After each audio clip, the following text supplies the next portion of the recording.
আমি যখন ছোট ছিলাম প্রচুর পরিমাণে কামরাঙ্গা খাইতাম। ইদানিং আমি কামরাঙ্গা খাওয়া ভুলেই গেছি। সেই কতদিন আগে যে কামরাঙ্গা খেয়েছি সেই কথা আমার মনেই নেই।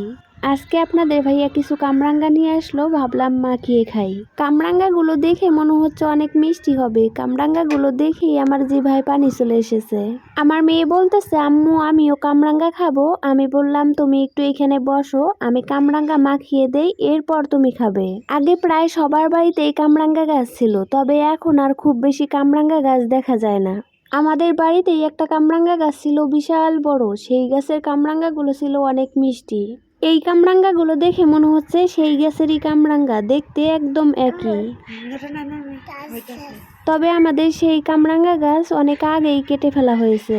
এখন আমাদের বাড়িতে কামরাঙ্গা গাছ নেই, তবে আত্মীয় স্বজনের বাড়িতেও কামরাঙ্গা গাছ দেখি না। বাজারে মাঝে মাঝে দেখা যায়, তবে কিনে খাওয়ার ইচ্ছা কোনোদিন হয়নি। আজকে যেহেতু আপনাদের ভাইয়া নিয়ে আসলো, তাই ভাবলাম একটু মাখিয়ে খাই।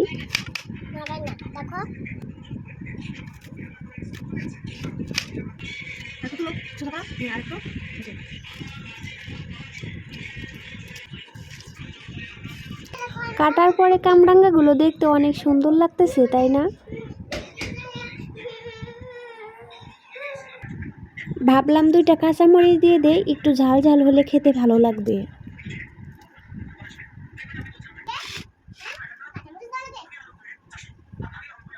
একটুখানি লবণ দিয়ে দিলাম আর একটুখানি সরিষার তেল দিয়ে দিলাম।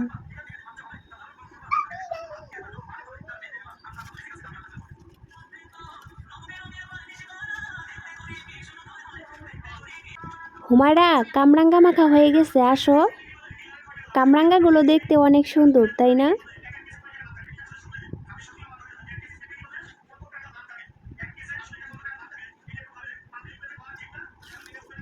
কামরাঙ্গাগুলো দেখতে যেমন সুন্দর, খেতেও তেমন টেস্ট। সেই স্বাদ হয়েছে।